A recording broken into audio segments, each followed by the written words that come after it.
Welcome to Zingaat flavours. आज आपण पाहणार आहोत रोजच्या वापरात येणाऱ्या अशा काही महत्त्वाच्या किचन टिप्स. Tip number 1. 3 ते 4 दिवस लिंबू ताजे राहण्यासाठी त्यावर नारळाचे तेल लावून फ्रीजमध्ये ठेवा. वापरते वेळी फ्रीजमधून काढून अर्धा तास कोमट पाण्यात घालून मग चिरा.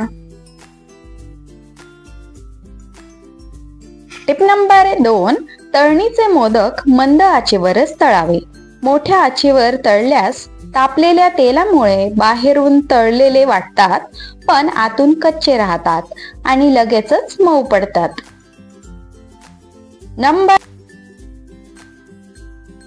Tip number 3. पोहे तळायला खोलगट बारीक जाळी असलेला झारा घेतल्यास त्यात पोहे घालून नुसता गरम तुपात किंवा तेलात बुडवून पोहे तळावेत.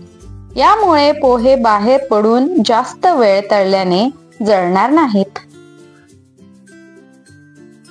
Tip number 4. आदल्या दिवशीच्या उरलेल्या वरण भातात गव्हाचे डाळीचे पीठ, तिखट, मीठ, हळद, जिरेपूड आणि चिरलेला कांदा, लसूण घालून केलेले थालीपीठ चवीला खूपच छान लागते.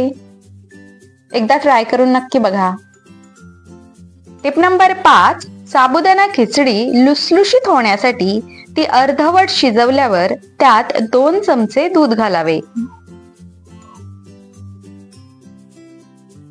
Tip number 6. भाजी, डाळी, कडधान्ये आणि पुलाव करताना त्यात पुदिन्याची पाने घालावी.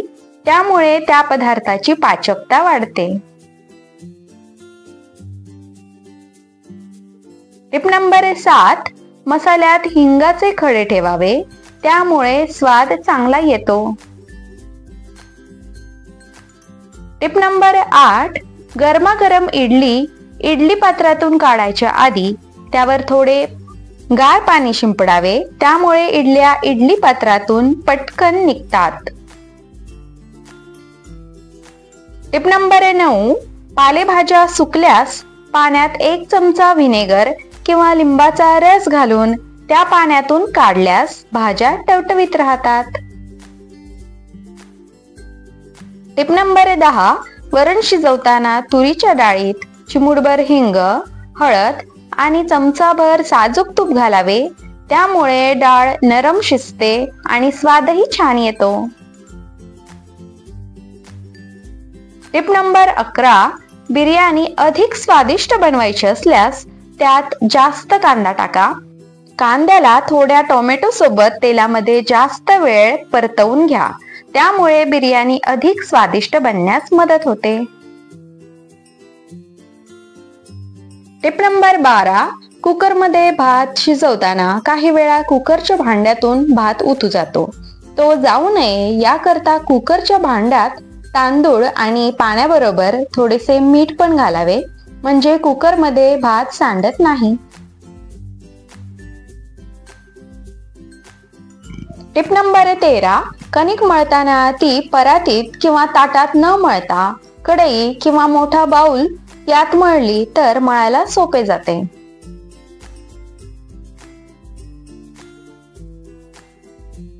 Tip number 14. भेंडी चिरताना सुरी खूप चिकट होते. त्यामुळे सुरीवर लिंबू चोळा आणि मग भेंडी कापा. चिकटपणा जाणवणार नाही. Tip number 15.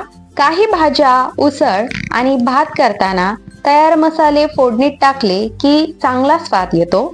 अशा वेळी हे मसाले डायरेक्ट फोडणीत टाकले तर ते करपतात. त्याऐवजी 1 चमचाभर तेलात थोडा गरम मसाला घालून मग ते तेल फोडणीमध्ये टाकले तर मसाले करपत नाहीत आणि मसाल्याचा स्वादही पदार्थात चांगला उतरतो. Tip number 16. दूध उकळते वेळेस भांड्याच्या तळाला चिटकून राहते. तर भांड्यामध्ये दूध टाकण्या अगोदर त्यात थोडे पाणी टाकून दूध टाका. यामुळे दूध चिकटणार नाही. Tip number 17. पदार्थ बनवताना दडलेल्या मसाल्यांचा रंग आणि स्वाद राखून ठेवण्यासाठी मसाल्यांना हळूवार आगीवर तळा. Tip number 18. कांदा कापायच्या आधी त्याला सोलून 2 भागांमध्ये कापा आणि पाण्यामध्ये 10 मिनिटे भिजत ठेवा. असे केल्याने कांदा कापते वेळेस तुमच्या डोळ्यातून पाणी येणार नाही.